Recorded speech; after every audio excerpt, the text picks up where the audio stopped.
We are live, ladies and gentlemen. Welcome to Chingo Bling Live. This is a show where I attempt to make 150 million like Joe Rogan. Thank you guys for tuning in. Shout out to my producer, Frank Lopez, Compound Films. We are coming at you live. We're broadcasting live via Facebook, YouTube, and shout out to everybody listening on the podcast app. I'm very excited about today's guest. He's an actor. He's a buddy of ours, and he's a friend of yours. Ladies and gentlemen, give it up for JJ Soria. Insert arena. Please do something. What's up, bro? Yo, good to see you, man. I was telling my wife today, she was like, hey, so how do you know this JJ guy? I'm like, man, this fool was on Philly Brown. He was pretty much the bad guy, pretty much, which is a very hard thing to do. Not a lot of people can like play a believable asshole. Excuse my language. Play a believable bad guy. You know what I'm saying? But man, I never forget, man. I know, Philly was one of my first acting experiences, and you're one of the first people I got to work with. And let's go down memory lane for a minute, man, before we talk about all the other stuff. Can I hype you up a minute for a second? Because I knew who you were before we even did Philly Brown, and I was a fan. I didn't know as much as I know about you now, but like I definitely was familiar with you. I was like, fucking Chingo Bling, you know what I mean? So, and you see you with your how you carry the hats in the case, the cases and stuff. I was like, oh wow! For some reason, that stood out to me.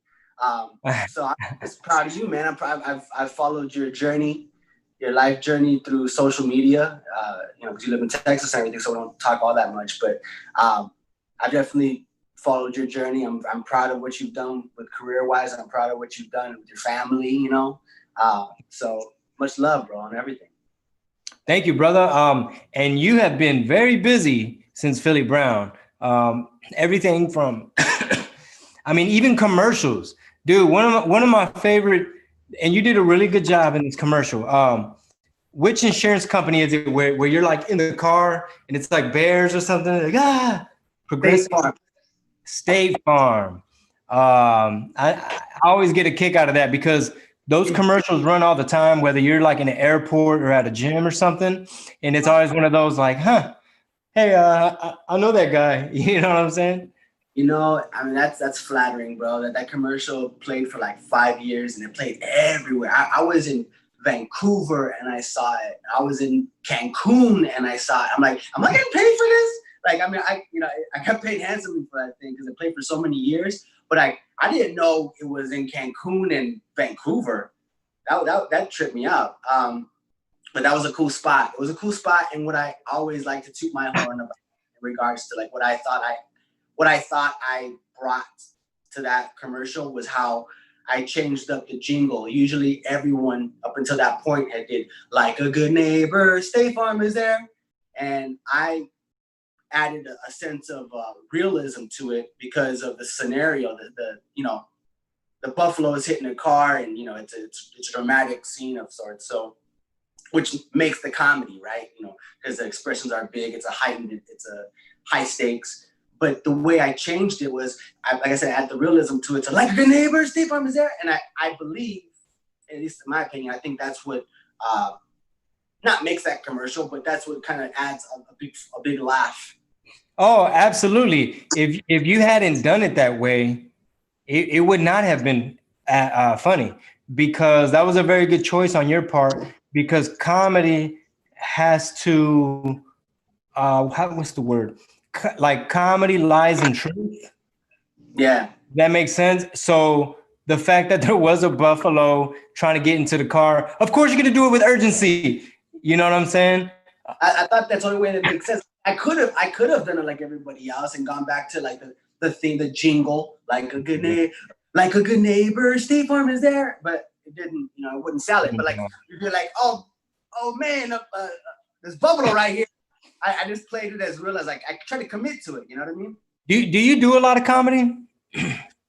Not necessarily. I think I'm mainly known for dramatic stuff. You know, I played a lot of thugs and things. I played many criminals and all that. You, you you spent many hours in a makeup chair with the tattoos, yeah, the tattoos. But my first significant film that I did was a comedy called Hamlet 2. So I mean, I've done a parody. I did a parody of a super fast, which is like Fast and Furious. So I've done a few different comedic things. Do you go out for a lot of comedic things, like audition? I would say primarily dramatic, but I've definitely more and more over the years I've dabbled in comedy. Man, you really should if you have the chance to do it. I mean, I highly recommend you to do that because the instinct of what you just pointed out in that commercial, like it was really well done. I can't stand cheesy commercials that aren't funny. That one really was funny. That was a very good choice on your part. Are you familiar with Leslie Kahn, the Leslie Kahn acting? Yeah, I know who Leslie is. Have you ever taken classes there? You know what, bro? That was the last class I was interested in taking, and that was like years ago, and I got around to it. I took some, and it really, really, really helped me in my stand-up comedy. Just from a performance perspective, like they really talk about like dare to suck, like dare to bomb, and you know they tell you like don't try to be perfect. You know, give a left brain. Is it right brain? Which is the creative side, the left or the right brain? Left. Yeah, so give a left brain performance. And anytime I keep all my acting notes from Leslie Kahn, and before I would do even a stand-up comedy show, I would review my acting notes. And a lot of my comedian friends, they really noticed the difference. They're like, yo, man, like you're like listening in the moment. Your timing is great. Like your act outs, you're committing to these characters you're doing up here. They're like, something's really clicking, man. What's going on? It's like, dude, it's these fucking classes I'm taking. Excuse my language. So yeah, dude. If you were interested in it before, I think you'll enjoy it. Yeah, we'll see once we get past all this COVID thing. Maybe I'll go check her out. So how is COVID affecting productions and all the projects you have going? Well, there's no productions, at least that I'm aware of. They had tried to, or productions have tried to go up and run, and then they've halted production, being that there was a spike recently. So, as far as I know, a lot of productions have gone back on hold. I don't know of any that are shooting right now. There may be, but not that I'm aware of. Our show, Gentefied, that we got picked up for season 2, and it's supposed to happen sometime next year. I don't know if I'm even allowed to talk about the date that they're talking about, but listen, we don't. It's until further notice. We'll see what happens. Congratulations, and so it's safe to say that season 1 did great.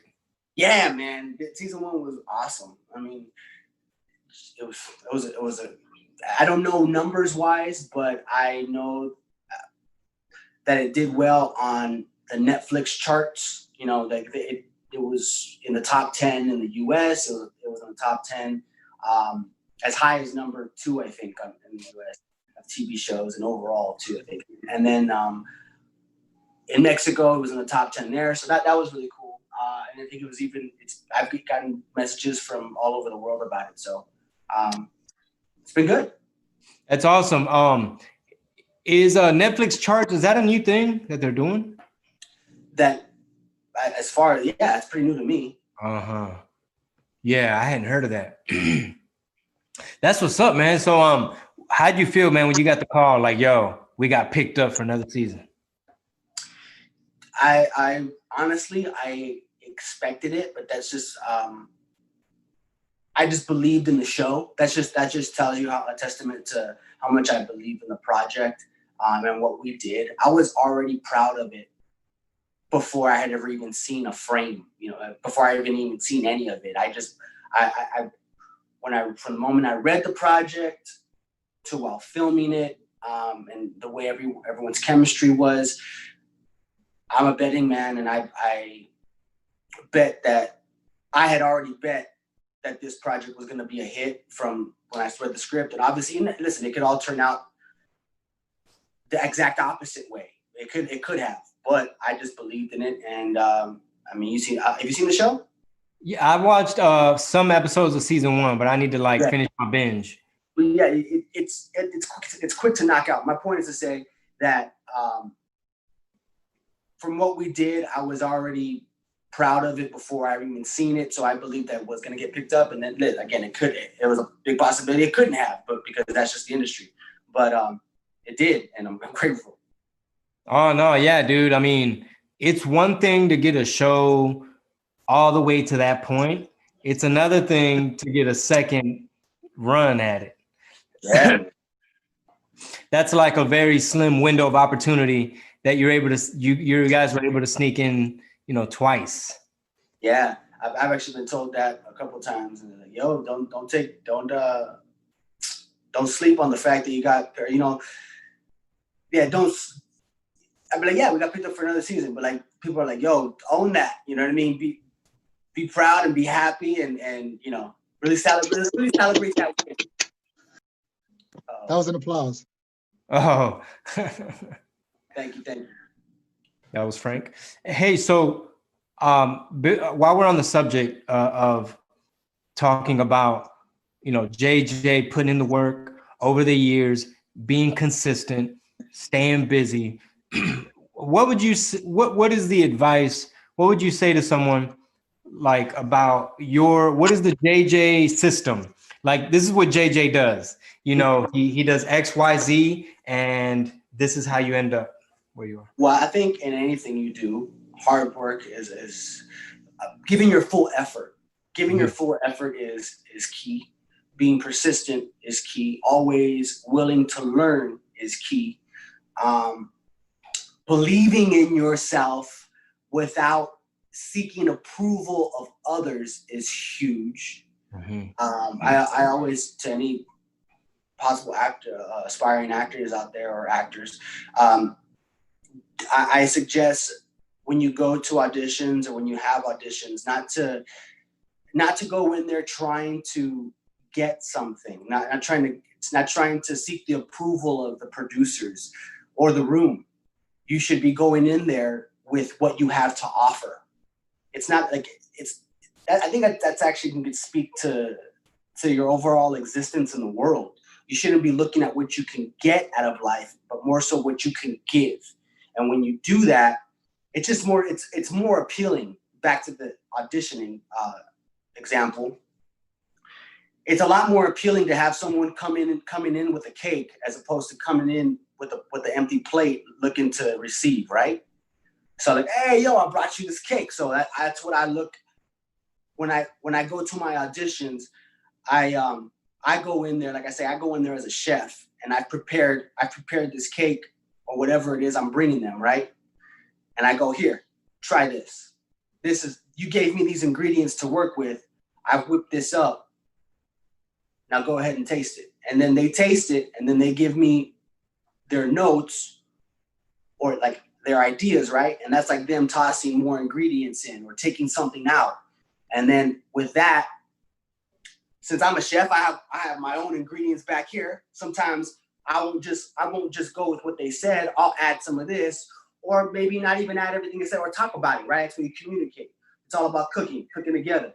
So that's my approach. And I say all that to say, don't seek the approval of the room and don't go in there looking for someone to tell you how great you are. You shouldn't be there if you don't think you're great.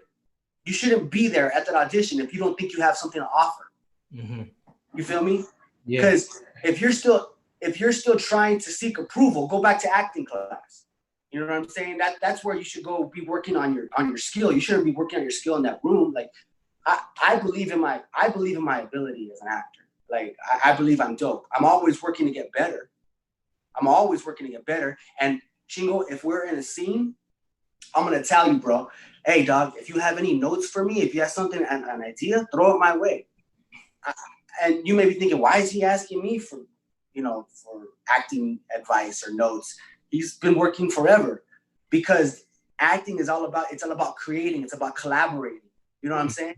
So maybe you see something that I didn't see, and I'll be like, oh, you know what, dog? That was a great idea. Let me try that. So that's why I talk about like always learning. So that I'll always never feel that you know it all. Because the moment you do that, that's when you stop growing. Yo, when we did, sorry, I keep wanting to go back to Philly Brown only because Go back.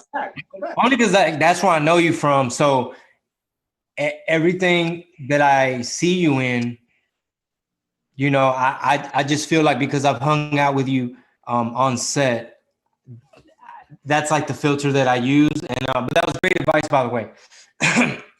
When you were on the set of Philly Brown, how seasoned were you as an actor? Like, did you already have this philosophy? Not to the point of where I talk about not going. I think I was still trying to prove something. That as an evolution, as a man, I mean, listen, I'm evolving as a man, as I'm evolving as an actor, both, right? And there was a time where I was trying to prove something where I thought, listen, I think all the accolades and recognition from the Emmys and the Oscars and all those things are it's really nice to be recognized, acknowledged, right? But there was a time where I thought those things were the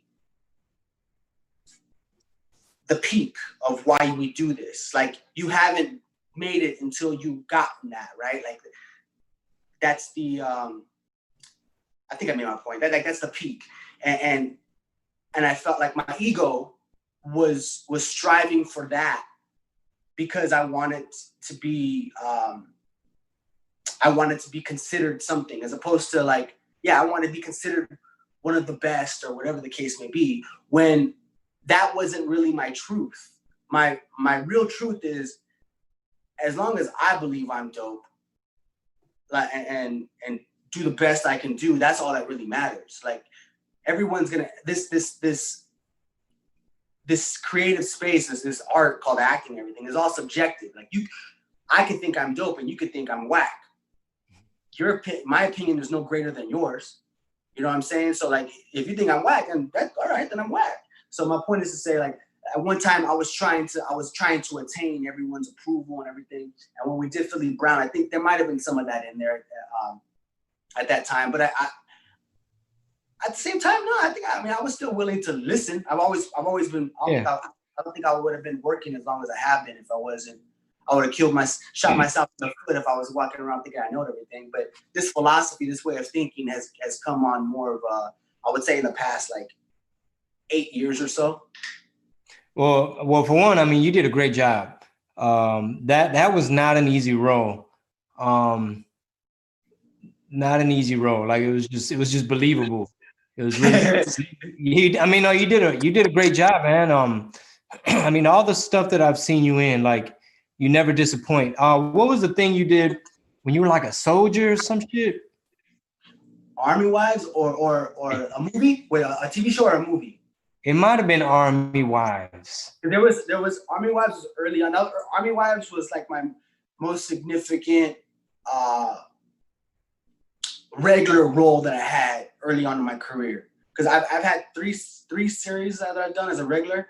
That was Army Wives. The last one that I did before this was called The Oath, which was really cool, like a Dirty Cops. And then this one now. But then I also did a movie with Kristen Stewart called Camp X-Ray, and that was a military police. Mm-hmm.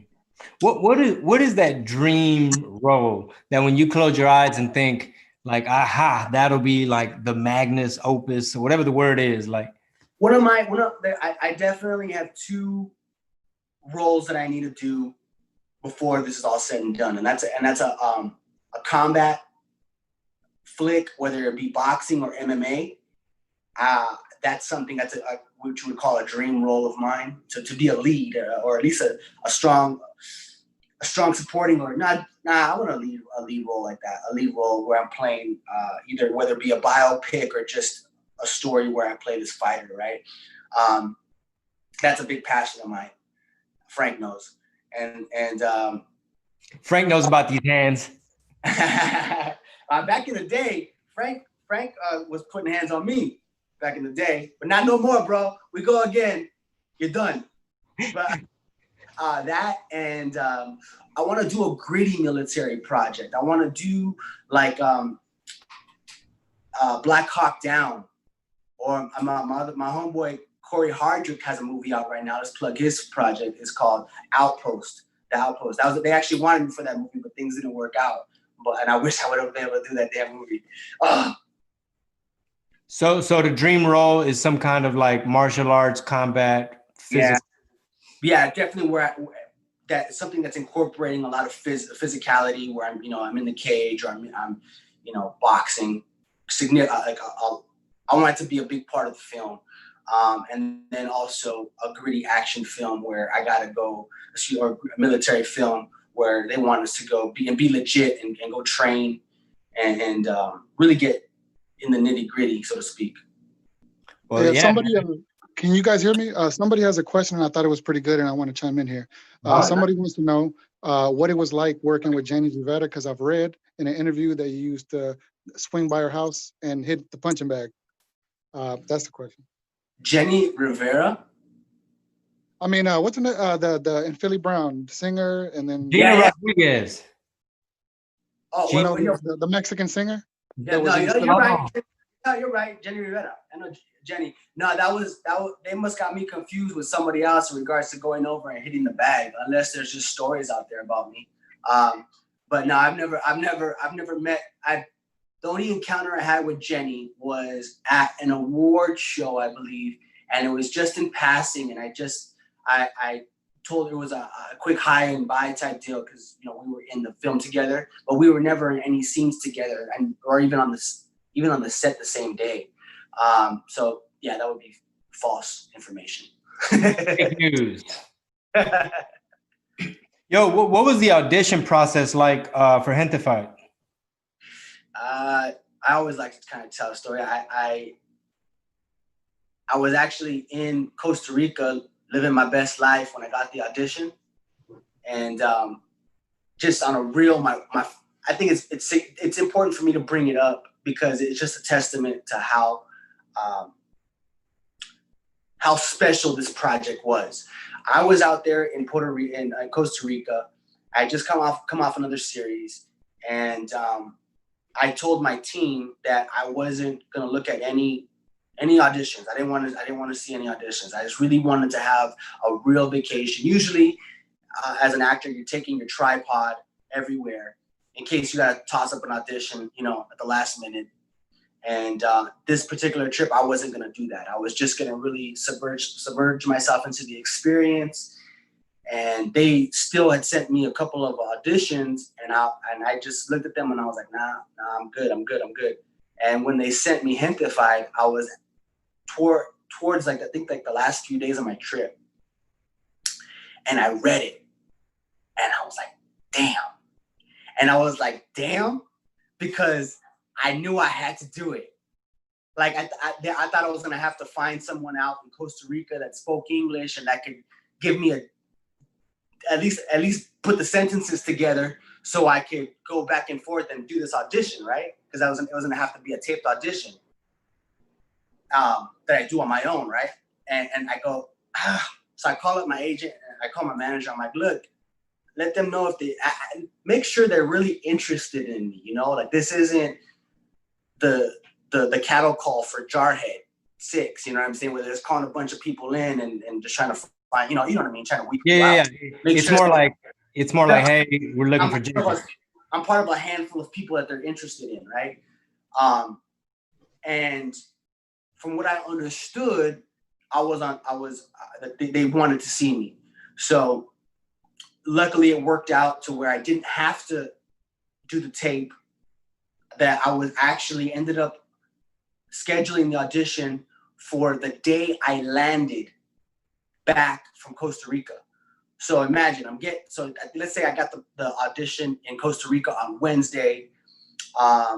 We talked about it on Thursday, and they're like, all right, well, you get back tomorrow, Friday. All right, well, when the appointment time is 5:30. So let's say I landed at 4:30. Like it was to the wire, bro. I literally landed, grabbed my bags, dropped them off at my place, went to the audition, knocked it out. And then there was a couple other hurdles where we had to go through the process of, you know, chemistry reads. And then Netflix, you know, they had some other hurdles for us to jump over and wanted to see some other things. So even though even after, like, it was a bit of a process, even just to get through, to say the least. Man, so how'd it go? The audition? Well, look, I got the job, bro. I must have went okay. you're like, from now on, I want to be rushed. I want to be coming fresh from the airport. Yeah, right. Everything has to be last minute. Nah, man. I mean, I was on a real high coming off of the trip and everything, and so having this confidence that I have has been building more and more and more over the years. And so I honestly, I went in there and I told them who I was and who I believed I was, and I delivered in regards to the performance. And I think there was even, I think it's important for me to say this, like, I went in there telling them, you know, like, I go, look, I'm a star, and I know the script is a star, and I know what I have to offer it. And listen, you could hear me say that and think this guy is full of himself and that, all that and the other. But what I mean by that is don't everyone. So I'm like, heads, like you are in their heads. Mm-hmm. And me and those people, I was like, we would do good work together. And 50 Cent. An executive producer, not just, but he was an executive producer.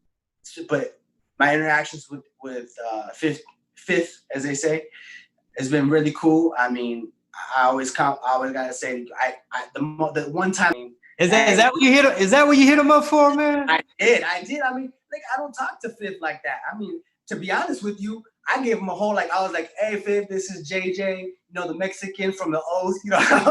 And you're like, yeah.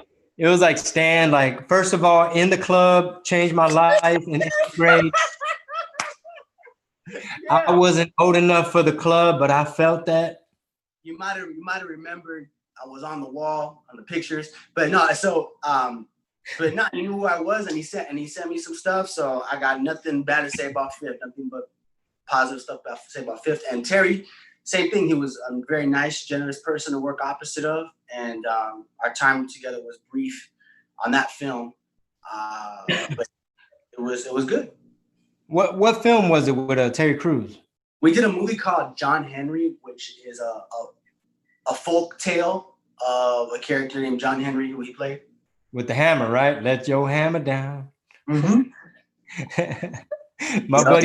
My buddy Midnight, he's a comedian from Dallas, and he's Mexican, by the way. But when we're bored on the road doing stand-up tours back before, you know, all this, and he just goes off on this song about John Henry. He just starts singing like he's in a freaking gospel choir or something.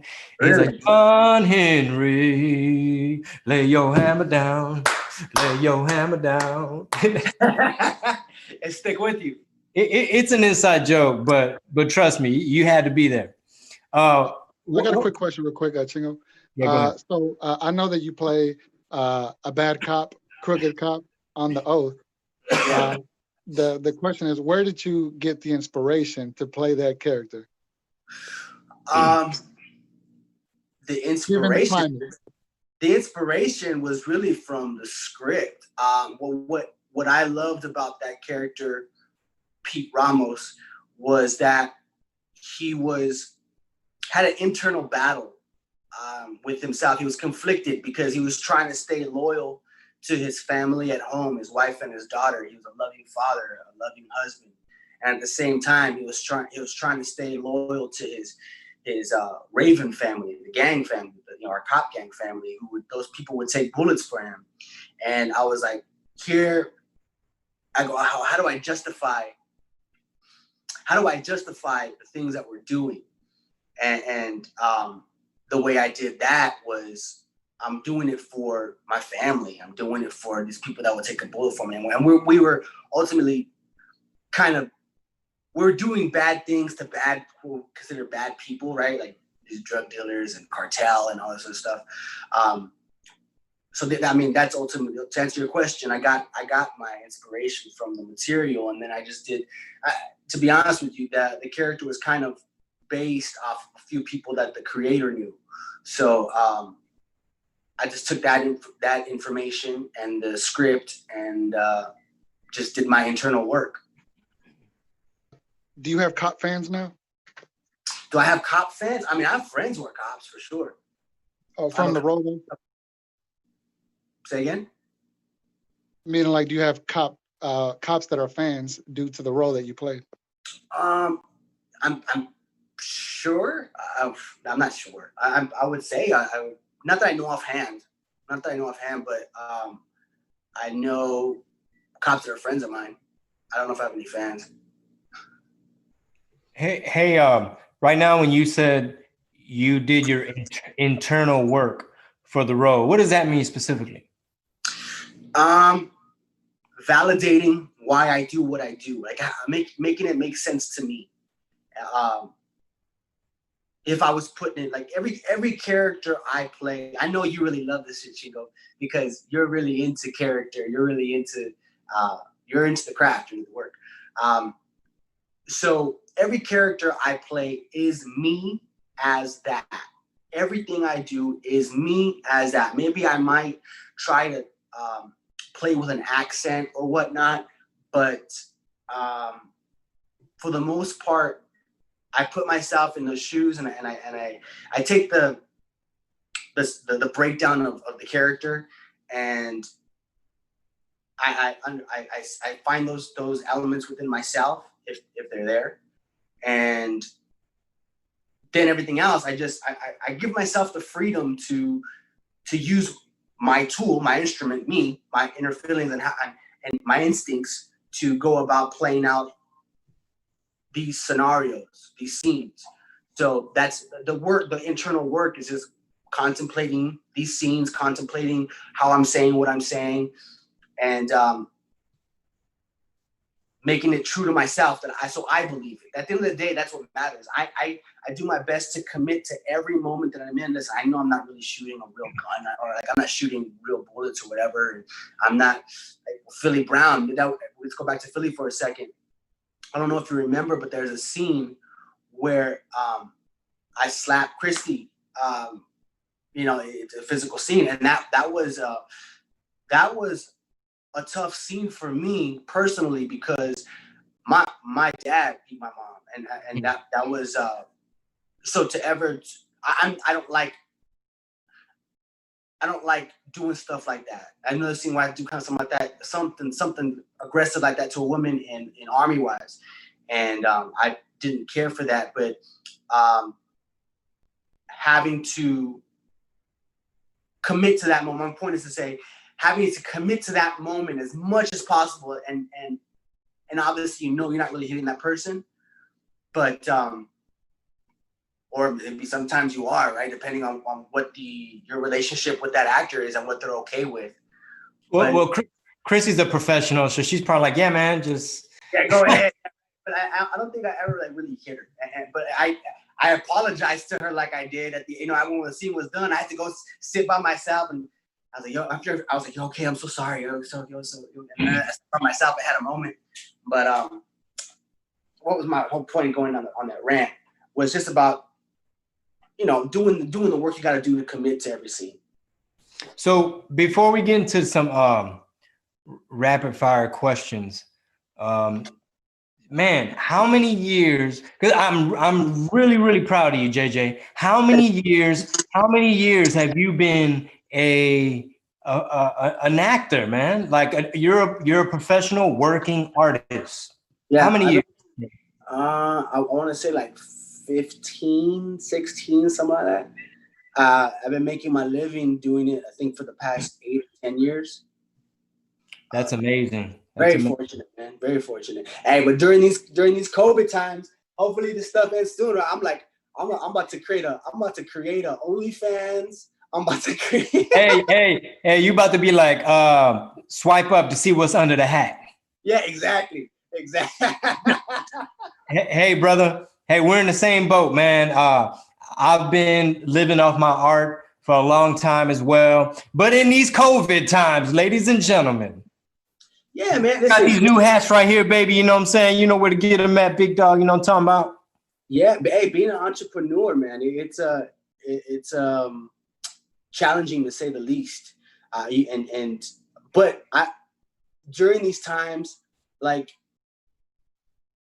at the beginning, I truly believe that everything happens for a reason. There's a world, like a world reason, and then there's a reason within your life, your own journey. And I believe this time for me in my life is a moment to test my patience and my belief in myself. Now, ultimately, I believe I'll get through this. And I've already, like, I've thought about the worst case scenario. I was like, okay, what if worst case scenario, the industry never comes back? What happens? I go, well, maybe I have to probably sell my place and live in my car and live in a tent in my sleeping bag.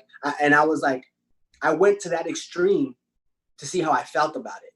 And I was like, well, I'll be okay. I'll find a way to support myself. Unfortunately for me, I don't have a family to take care of, so I can have that freedom and liberty. But it's very empowering to be okay with knowing that I'll be okay if that would be the case. Like my identity doesn't rise and fall based on this thing called an acting career. Like I could stop acting now if I wanted and still feel fulfilled. Like I know I'm good at what I do, and I know people would still want me to be in movies and TV shows even if I were to stop. Just because I know what I have to offer. But again, being able to emotionally and be okay with yourself, knowing if things were to shit were to hit the fan, so to speak, excuse me, and be the worst case scenario, that I'd be okay with that. But ultimately, do I believe that's going to be my future? No, I believe we'll get through all this in time, and I'll be back up on set, you know. And but my point is to say, in between now and then, I was like, okay, I've been just living off of, and I'm financially, I'm okay right now, but I'm like, okay, I do need to generate some kind of income. What besides, you know, royalties and shit?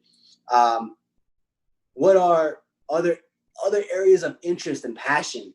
Because I'm definitely not gonna. I don't want to do anything where I'm not happy, bro. Because at the end of the day, life. That's why I said I'm okay. I'll go learn how to hunt and go cook my own food over some sticks and the fire. I just gotta be happy. I can't not be happy. Yeah, that mental exercise that you just described, like I pictured worst case scenario. That's I want to say that comes from like Stoicism. There's a philosophy called Stoicism. Have you heard of it? No, I just make up my shit, but go ahead. So basically what some people do is they'll tell themselves, all right, I'm gonna wear the same clothes all week. I'm gonna eat tuna sandwiches with like just some real basic thing that you knew, you know, worst case, that's all you had. I'm gonna just eat that all week. And it's a mental exercise to be like, is this what I was so afraid of? To be able to ask yourself, is this what I so feared? And you start to realize, I don't need a lot to be happy. Like it's almost like if I just had this one backpack with some instant coffee, my favorite tea, you know, so on and so forth. Cup of noodles.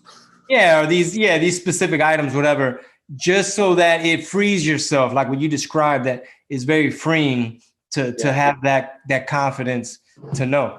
It's really important, man. And I'm glad we're talking about this, because I feel like this is the kind of stuff, especially from artists like ourselves, that people put into a certain box, or like they see, you know, they think because you're in Hollywood, just because you're in Hollywood and your movies and TV shows, that you're living, you know. I mean, listen, I'm not complaining about my life. My life is great. You know what I'm saying? And I've done well for myself. But that being said, my life does not. I don't base my life off that, right? I am just as happy when I was just as happy when I didn't have anything. You know, like when I was eating tuna out of a can with peas and mustard, and you know. Hey, that's just sounding good. But that's all I ate, dog. Tuna can back in the day, I had tuna cans with mustard. I used to shop at a 99-cent store, and my little studio apartment with the roaches, and I had my little tuna can and my sprinkle little almond slices in there, you know. And I was striving. I was happy because I knew where I was going, right? So being able to be like, I'm just as happy with or without anything is very empowering. Yeah, people don't know, like what you were saying about, you know, people when they see you in movies or you're living the Hollywood life, they don't know all the ins and outs that come with it, and how you got to pay people out of your share.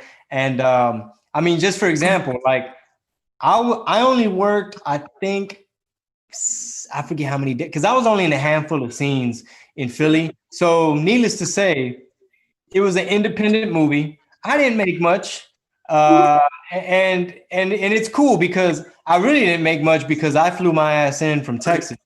And then my scene, you paid to do that movie. basically.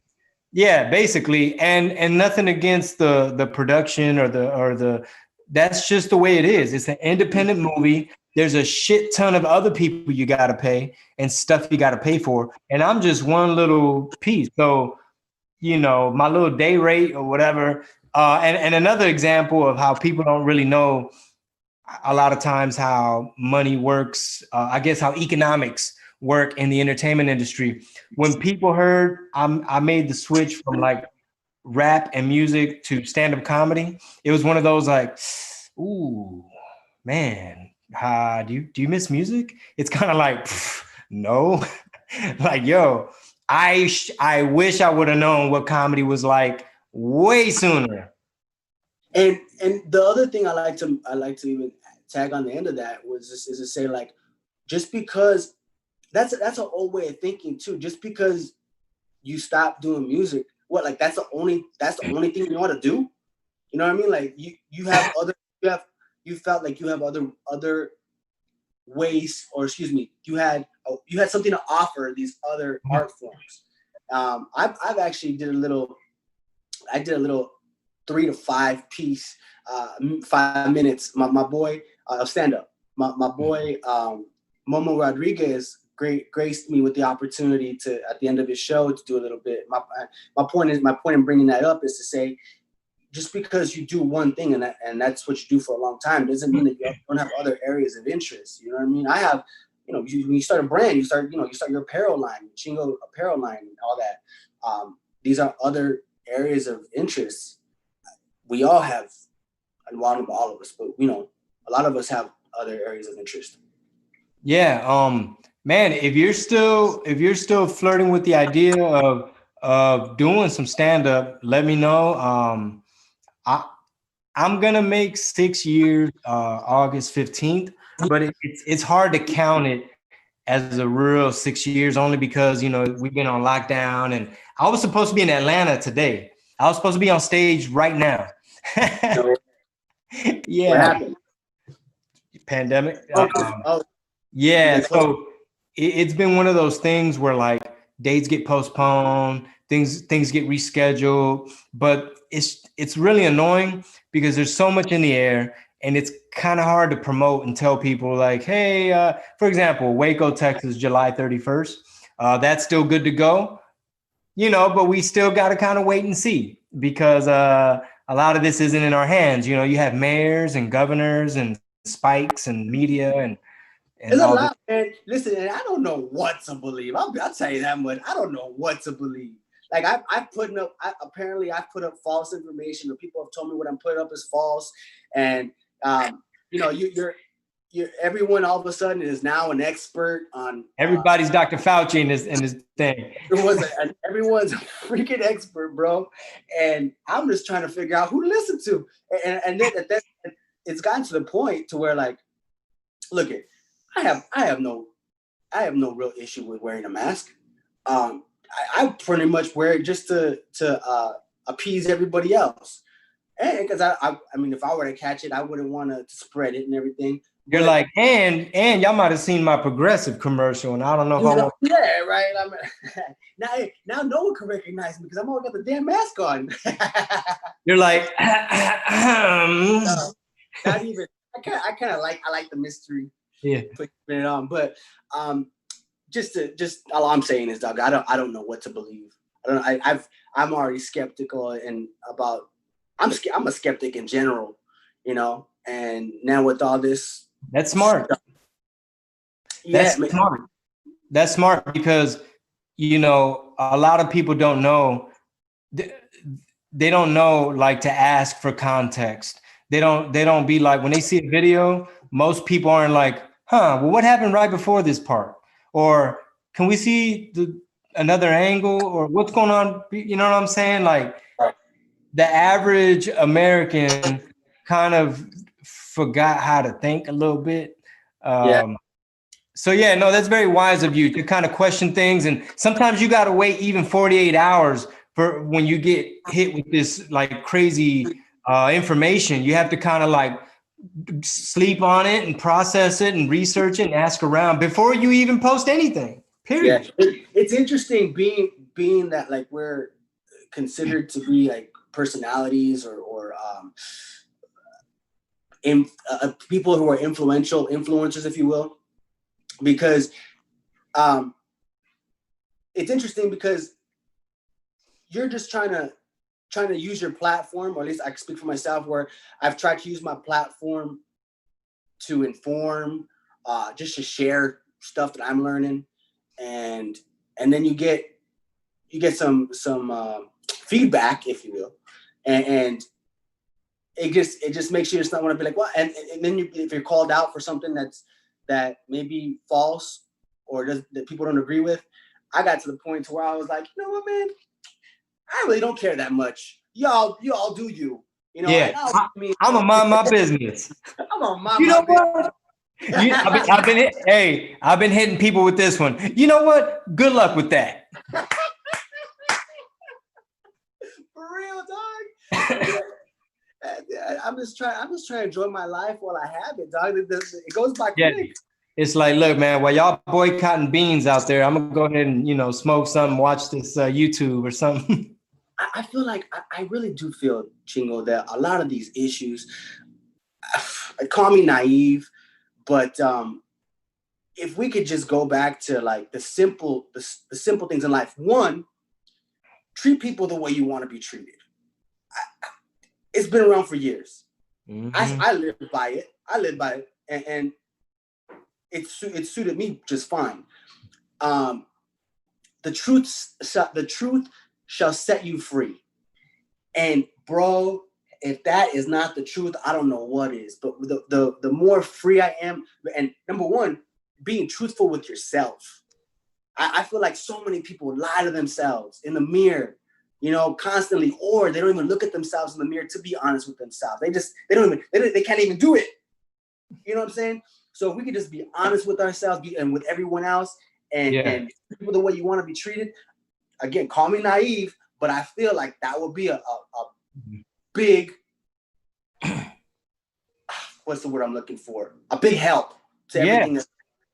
Yeah, and I wish it could be that simple. You know, but it is. But we make it complicated. Well, yeah, no, it is. But you have the media, you got social media, you got a whole lot of just, you know, other crap. But yes, I would like to add mind your business on there to that list. Yeah, it's very true. And there was another one, man, but I drew a blank. Like who really cares about Will Smith and Jada right now? You know what? They're achievement. So. Yeah, but you know what though? Like, I'm starting to get curious about it. I'm like, you know what? Let me go watch one of these interviews because I'm hearing everybody talking about entanglement and this and that, and I'm like, I feel left out. Out of the achievement? Yeah. No, I can't lie. I've checked on it too because it's there. But at the end of the day, would we if it wasn't in our face? Would we really care? Would we be thinking about? I wonder what Will and Jada's relationship is like right now. No, we wouldn't. Yeah, it doesn't work. It doesn't work that way. I was telling Frank while we were setting up for this. people think sometimes that what we're shown, the order of which the order of importance of stuff that we're being shown or fed has to be the order of importance, but that's not really it. Just because the news is showing you X, Y, and Z, it doesn't mean that A, B, and C is actually a bigger thing. But that should, that's a whole nother thing. So I've had you on for an hour. I want to do these rapid fire questions. So with these are funnier if you keep them just kind of like boom, boom, boom, like don't even think of them. All right, here we go. You ready? We have JJ Soria. You ready, brother? Yeah, false. The truth shall set you free. All right. All right, here we go.